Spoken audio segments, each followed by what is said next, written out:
Hello there folks, it is TIJ Gaming. Welcome back to the Football Manager 2022 beta, and it's time for part 5 today of the Burnley adventure in Season 1. We have made it to Christmas. To be honest, we're not that far off in real life. That is scary that the clocks go back this weekend. Ugh. But yeah, we've made it to Christmas. It's Boxing Day. 2 games in the space of 48 hours. Both of them, though, at home, which I think is a slight bonus in a period that's probably the worst of the season for fixture congestion as we play again on New Year's Day. 3 big games, though. We've got 2 of those today. The first one against Leicester. An underperforming Leicester, let's say. A club that are just teetering above the relegation zone, just above Watford on goal difference. And then we host West Ham, who have had a bad start as well. They have started to recover. They're not quite gone yet, like Crystal Palace arguably are. And that's who we'll face on the 1st of January off camera. But yeah, I thought I'd bring you these 2 games in 2 days. It feels like maybe West Ham and Palace could be a little bit too easy. Of course, in the last episode, we beat Wolves and Brighton, so good results there. And I said I'd miss the 3 games that we didn't expect to get anything in. And then we got a draw against Newcastle. Let's talk about those games then. Firstly, we hosted Manchester United. Didn't play too badly, just beaten by a better team. We move on. We got 3 points against Arsenal. This was a brilliant performance. It really was. Arsenal, much better than they are in real life. You can see that, you know, to be honest, it wasn't all that far apart. Yes, Arsenal had a man sent off with 13 minutes to go. Early goal for us from Matěj Vydra. We just counter-attacked throughout. You can see our defence played particularly well. I think it looks like Nick Pope was the man of the match. Made some really good saves. They had 9 on target. We were just the better team. We had a really good game. As I said, they went down to 10 men late on, but you know, we should be really happy with the result. That's 3 points we weren't expecting. Then we went away to Anfield and things changed a little bit. You know, 15 minutes to go, we were 1-0 down. It wasn't a disaster against Liverpool. The reason that they dominated so much was that Liverpool are a great team. I'm a Liverpool fan, so I'm going to big them up here. But also because we had 2 men sent off in the space of 10 minutes. It really was a disaster. Jay Rodriguez got sent off 56 minutes in again. 2 yellow card offences, can't disagree with that. And then Ashley Westwood decided to get sent off, so it was a nightmare. This doesn't reflect that, but we had to get to 5 at the back. We brought Billy Thomas on, who's our 20-year-old youth player at the back, play 5 at the back. It was 2 in midfield, I think. It was Westwood and Bellegarde in midfield, and we had to put Maxwell Cornet up front and play a 5-2-3 in effect, even though that doesn't work. It must have been a 5-2-2 or something like that. But it was a disaster, to be brutally honest. Liverpool scored a lot late on. We were under immense pressure, and 4-0 was really damage limitation. But equally, it was a game we weren't expecting much in. The problem came was in the Newcastle match was, of course, we had 2 players suspended in Jay Rodriguez and Ashley Westwood, and those are positions on the pitch where we haven't particularly got the most amount of depth. Charlie Taylor was also injured for that one, which didn't help. So Eric Peters came in for his first appearance of the season. Aaron Lennon played on the right wing instead of Jay Rodriguez. He got a goal. Played a very good match. I think he might have even been the man of the match. He certainly was. So played really well. The defence played well as usual. Dwight McNeil had a good game. But it was 2 each, unfortunately. It was just one of those days. Matěj Vydra took an early lead for us. John Joe Shelby got sent off soon after that, to which I thought, well, we've got this game won. And then, you know, just the opposite effect, the complacency effect took hold. They actually went ahead just after half-time. That was really a match we should have won. Probably one of the first matches I'm going to complain about this year. But we are back at Turf Moor. 3 games that, as I said, are going to be really important to us, all against theoretically lower opponents. We're nearly halfway into the season, and we are very much in a comfortable position, well above the relegation zone, sort of in the mid-table group, I suppose you could say. Burnley to sort of Wolves, maybe even, you know, obviously Tottenham are in there, but I'd say, yeah, us to Wolves, inclusive of Brentford, is really that mid-table group. So I'd love to stay there. We've overperformed to how we thought we would do so far. It's a really good start. I think we won't do much in January in terms of transfers. You can see we've got very little in terms of budget remaining, but we have got a lot of players out of contract, so expect to see those maybe go out for low prices. We have got our eye on one player as a depth player, which is Christian Bielik from Derby, who's leaving because of the financial situation there, and I think for £750,000 is a little bit of a steal, but if we do sign him, we'll cover that next time out. We're back though to our full strength team. Of course, James Tarkowski accepted because he's still injured. We've got Matt Loughton at the back, Nick Pope in the net with Phillips, me and Taylor at the back. McNeil, Cork, Westwood and and Cornet in the midfield, and Matej Vydra and Chris Wood up front. And it seems that Matej Vydra really is our goal scorer at the moment. Chris Wood seems to have stopped a little bit, but in my opinion, it doesn't really matter who scores to a degree. It's very boring, but, you know, to a degree, it doesn't really matter who scores. As long as we win matches. I mean, we're in indifferent form, I suppose you could say. 7 points out of the last 5 games. But you could say that we weren't expected to win 3 of those games. So that takes 9 points away. You know, it's not been bad at all. Looking at Leicester's form, which I forgot to do before the game, it seems they're on a decent run. They've won the last 2 matches.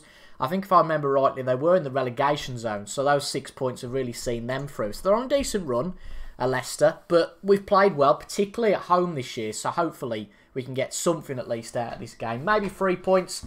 Just don't want to lose this one, really. That would be the main thing to do. But I've had a couple of days off FM. You would have noticed there was no video yesterday, and that's really because of work, to be quite honest. Don't want to bore you with all that, but back to work yesterday, so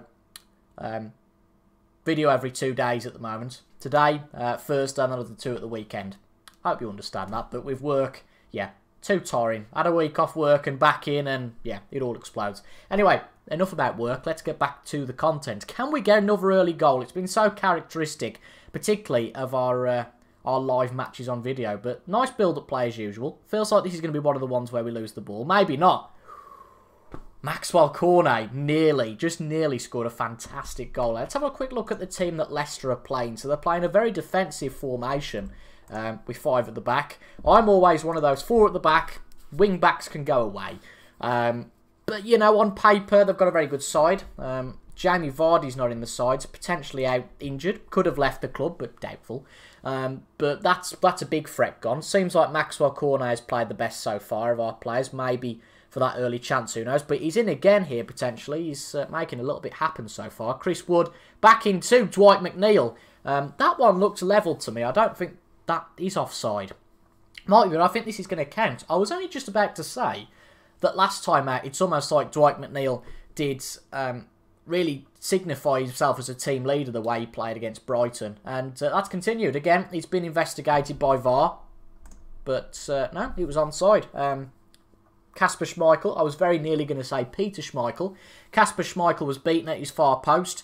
Once again, proof that possession doesn't really mean anything. They've had 54% of it and had 1 shot so far. Leicester have not threatened at all. Again, good stuff. You know, you're doing well. Keep working hard till full time. No complaints just yet. The defence have played well. You know, no complaints. This is very much the Burnley way. You know, we've got players, good players, but we haven't got players that we can start to play gegenpress and get all fancy about it. You know, we've got to be patient. We've got to try and play well at the back and a defence first mentality. But, you know, our strikers have took the chances when they've got them. So, you know, that's a big plus. We are under a bit of pressure, though, from Leicester here. Maddison hoofs the ball. And unfortunately, there's not much that Nick Pope's going to do to be able to stop that. So we'll concede that. We have to, because it's gone in the back of the net. But apparently Maxwell Cornet is going to take the blame for this. So I was chatting a little bit too much to take too much notice. I mean, it was a poor pass from Cornet, but again, I don't really think he's got another option there. But first time from James Maddison, that is impeccable. Knowing we've got West Ham in a couple of days, would be good to rest a couple of players. We're going to bring Aaron Lennon on first off, who played particularly well against Newcastle, got himself a goal. Not a player I foresaw myself using too much this year, but you know what? He's played well so far, so why not, at the end of the day. 20 minutes to go. This feels like it's one that might just teeter into one that gets a late winner. Who knows? I'm going to bring Ashley Barnes on for Matej Vydra. Unfortunately, I guess you could say it's potentially a chance thing, but below the top two, Chris Wood and Vydra, none of the strikers have particularly done much so far. Again, if we had more money, maybe that's something we look to strengthen in January. But we've only got, you know, $750,000 to use. Unless somebody comes in for Dwight McNeil, for example, that is not what I wanted to see, and I don't think this is going to be offside either. Might have just been playing him off, but have Leicester took the lead. The goal's been disallowed, thank goodness for that. Very much feels like Leicester are in the ascendancy here. And then Patson Daka, yeah, he's offside. You know, Nat Phillips just about plays him off. Now I'm gonna hold out for the draw here. I'm gonna try and hold out for that. Let's have a look. So Jack Cork's tired, Chris Wood's tired. So I'm going to bring Chris Wood off for Nathan Collins, try and play 5 at the back and just close this match out. Ashley Barnes being a target forward. Try and time waste a little bit. Not too much. You know, you could say it's against our interest to do this, but I think although Leicester haven't offered much, it would be real salt in the wounds to go and lose this football match. Equally, you can say that if you start playing like this, potentially you open yourselves up to lose the football match. You know, if you're not going for the win, you're trying your best not to lose, and that negative mentality can affect things. But let's see, it's a light chance potentially for Leicester, and that's what worries me. Ben Mee puts to Jack Cork. Can we get a winner? Barnes, not really going to do too much, unfortunately, with 1 man up front. Yeah, we've got 5 at the back. I mean, that's a good ball for Luckman. Luckman shoots. It's a good save from Nick Pope. We're going to stop time wasting. I think that is going to benefit us. But we're not going to be more expressive. You know, we're kind of a bit of a halfway house almost between the two. Doesn't invite pressure, but equally we're not going to give too much pressure.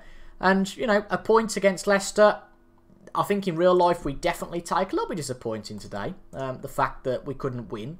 But, you know, it's not a bad one either. Neither team really did too much. And I think a point is decent. Ashley Westwood's out for a couple of days. He's going to miss the next match, but there will be a couple that miss the next match anyway through injury. Let's have a look at West Ham. So Chris Wilder's there now. They sacked David Moyes. Very different to the way they've played in real life, but they're on a good run of form once again. They beat Leicester, who of course we've just drawn against. They've beat Palace and Southampton, 2 clean sheets in a row. They are starting to come to form now, so again, you know, it's going to be a tricky one. I guess rotation's going to be crucial here, but this is going to be tougher than where West Ham actually are in the league. Couple of changes then for this one against West Ham. No surprise, but not too many changes. You see Connor Roberts comes in for Matt Loughton. Bellegarde comes in for, Ashley Westwood. Ashley Westwood's injured. Goodmanson's in, and Rodriguez is in. So not too many changes. We have got some tired legs out there. But again, as I've said in before, I think squad depth's a big thing. We haven't really got the depth in squad to start making a second team, for example. You know, I think that we should win today's match. I really do. Again, West Ham are playing well. We have had a tough run of fixtures, but we are starting to lose our spark, I would say, slightly. It's not a surprise, you know. We were very much tipped for relegation. So, you know, it's not a surprise at all. We've made a really good start. We're 1 point away from 30. If you look at it, we should win 4 games out of the next 18. We should be more than safe, but it looks like we are dominating possession so far. So I'm going to tell the lads to go positive. You know, try and make something in front of goal. This is probably going to end badly, and Mark Noble's going to put it in. But no, good clearance from Dwight McNeil. Does Rodriguez get to it? No, he doesn't. Mark Noble, of course, very safe player. Johnson, though, Rodriguez gets to it, but to no avail, really. We you know, you could say we're setting up a little bit too defensively here. Again, it's a balance thing. Connor Roberts, though, you give him a chance. I was going to say before the match, he's going to be our first choice for the rest of the season, because he is a young player that's coming through, looks like a good player. And then he goes and does that. You know, I don't think Matt Loughton would have done that. That is not ideal whatsoever. So Mark Noble's going to step up. Again, a player I've just mentioned the name of. Pope goes the right way, but in fairness, it's a very good penalty from Mark Noble. And again, we're not really inspiring too much, I have to say. I'm going to change things up a bit here. I don't think Rodriguez is going to do much up front. However, Dwight McNeil can play up front. So let's try this. This could be something that, you know, works for us. I've said that we're struggling for goals. Could Dwight McNeil supply that? Let's see. Again, going to make a couple of changes to our philosophy. We usually play with attacking wingers and defensive fullbacks, but putting them both on support, could that be something that helps us? Don't know. Just a bit of experimentation to change things up a little bit. Rodriguez is having a bit of a bad time, it seems. Couldn't hold on to the ball there anyway. But Nat Phillips, on the other hand, contrastingly, has had, I think, the best average rating for us so far this year. You know, he's going to be a steal. We're definitely going to buy him for 60,000. No doubt about that. Just for the profit, if anything, if he goes. Good ball there from Rodriguez to Taylor, but comes to naught. And Taylor goes for the long shot. Doesn't work. They clear the lines. Can we go again? Rodriguez into the area. Goodmanson can't quite make it. This is good pressure, though. Connor Roberts. Jack Cork. Bellegarde. Roberts. Bellegarde again. Charlie Taylor puts it to Rodriguez. Someone have a shot. Taylor again shoots, and it's in. Second time lucky. Jay Rodriguez See, it's all about getting into the players' heads. In fairness, Charlie Taylor's tried that a couple of times. And is that a bit of a tactical masterclass? Who knows? He was set to defend. Would he be a bit further back there and not being able to provide that support? Who knows? But it's a good finish nonetheless. Again, I don't care who scores, whether it's the left back, the left winger, pardon me, whoever it is. But we get back into the match. Obviously, the XG very much impacted by the fact that West Ham have had a penalty. But for a rare occasion, we've got a lot more possession than the other side. And hopefully we can use that to our advantage. But again, other sides have been accused of not using the possession well. That's very good behaviour from Nick Pope there to strongly come and get it. And hopefully we can use it for the better rather than just hoofing it out and giving them the ball back. You know, that wasn't the best, really. That's one of the only problems with being a sweeper keeper. He does try that a little bit too often, I feel, and it could lead to us conceding a goal or two. Hopefully not here, though. Antonio puts it back to Johnson. I think it will, though. Antonio. No, Taylor gets it out, for now at least. McNeil can't quite pick it up, but Taylor gets it out. You know, a little bit of pressure took off. Not a lot more he could do. Masuaku into Mikel Antonio, and this highlight seems to keep going on. That's a worry. Souček with the shot, and Nick Pope puts the shot behind. I'm going to puck him back to a goalkeeper on defend, because I'm not too sure about hoofing the ball up all the time. Again, West Ham, the chance goes on, but doesn't come to anything. Jack Cook looks very tired, so I think he's going to have to come off at half-time. I'm going to say to the players that, surprisingly, we can't really give them a rollicking. I guess I could say I want to be impressed. Dale Stephens is going to play anyway, instead of Jack Cork as a ball winner. Oh, that's better. I was about to say, strange that. I think that must have been a bit of a glitch with the team talk. Yeah, I was about to say that I'm not too happy, but I don't really accept this isn't good enough. We're in the position we deserve to be, and the numbers deserve that. Yeah, I agree. That's a far better message than some of the whimsical ones that were just coming up. Nat Phillips, Bellegarde, can we make a proper start to the second half by getting us back into the match and in the lead for the first time? Charlie Taylor's been in it a lot today and makes it an assist. Again, I think that one's absolutely fine. Dwight McNeil puts us 2-1 up for now. Another goal for him, potentially. Is it going to count? It should do, I think. Yeah, the goal's awarded, absolutely. This one must have been tight because they are going to show a tight offside. But Dwight McNeil, 2 goals today in 2 matches so far. Good strike, to be honest. I mean, you know, he's not offside. The defender, Ogbonna's behind him straight away. Bit of a ridiculous thing to even look at the VAR for that. The fact that, you know, McNeil was behind the defender. Very strange call for VAR, but, you know, it's there to be used. But from being behind, from that silly penalty, we are back ahead. Be careful what you wish for, though. It might not last too long. That is appalling. That's shocking, that is. It's not often I'm going to criticise Nick Pope, but really his defenders should do better. You know, that is... You know, there's 2 defenders there, Charlie Taylor and whoever that is. I can't seem to click on him at the moment. Ben Mee, who just kind of stand there and watch Johnson hoof that one in from a tight angle. But, yeah, I don't think Nick Pope was expecting that. I'd have thought the defence would have done a bit better with that one. Back to counter-attacking football, I think, works here. We are going to tell our players to pass into space, be a bit more direct. You know, try and make things work a little more. Just be a little bit better. But again, don't expose ourselves too much at the back. Rodriguez loses it again. I have to say that Johnson, whoever he is, has played very well today. And West Ham, I mean, that's shocking at the back. You have to say, yes, the players have had, you know, only a couple of days off. They are going to be struggling. Ben Mee being one of those players. We'll bring Nathan Collins on for him. I think if we take 2 points out of these matches, it's not a disaster. Would have liked to have won this one. But equally, I think at this point, it's all about not losing against these sort of opponents. Dwight McNeil, again, he's going to be tired. We'll bring Ashley Barnes on for him. Is there going to be a late goal that decides this? Goodmanson into Matej Vidra, and it's held by Areola in the West Ham goal. He hoofs it out like Nick Pope did earlier. This looks dangerous. Masuaku puts it into the area. Good clearance, but only goes so far. Lanzini, Fornal shoots. Tell you what, Pope knew nothing about that at all. But again, we've scored 2 goals today. And we're going to make it 3. Charlie Taylor puts the ball in. Oh, it's just over the top of the bar. Charlie Taylor's had a very good day of it. 8 out of 10. It looks like he's going to be the man of the match today. But it looks like the 2 sides aren't going to be separated. So a bit of a boring episode, really. No victories, but equally no losses. Another 2 points. You know, I think out of those 3 matches, Newcastle, Leicester and West Ham, is 3 points a disaster? You know, I don't think so. It's not ideal, but equally it's not a disaster. Again, it's not been the best December, but if you look at...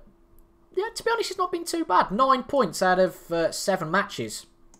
Again, reiterating that I didn't think we'd win 3 of them. So, you know, if you look at it, 9 points out of 12 if you want to, you know, spin it that way. But it's not really. But again, not terrible. You know, we are picking up points against the sides we should be getting points again. As I said again, though, it would have been nice to win one of those 3 matches in that run. But, you know, all's not lost. If you look, we're midway through. More than midway through now, actually. 29 points. You know, on that evidence, we're going to get to about 50. I can't see it, but, you know, we're doing well. We're 11 points again above the relegations. Pardon me, again, above the relegation zone. You would say by the fact that Palace haven't won a game all season that we'll probably pick up a result there. But again, you just never know. But after that, you can see we've got Chelsea in the Cup, which I'm not going to show. I mean, that's going to be us going out straight away. But I think I am going to come back for these 2 matches of Southampton and Watford. Again, 2 matches we should really be winning. Then after that, probably come back for Norwich, Villa, Leeds, that sort of area. And then before you know it, it's the end of the season. And it's been a pretty decent season with Norwich then. And with Burnley so far, and hopefully that continues. Again, you know, we could have a shock. We could beat Chelsea in the Cup, but I can't see it. But just 1 Premier League match, then the Cup, and then, as I say, I think we'll come back for Southampton and Watford. And as I say, that'll be on Thursday evening. But if you guys enjoyed that, make sure to leave a thumbs up down below. Comment your thoughts as well, and subscribe for regular Football Manager 2022 content. Goodbye for now.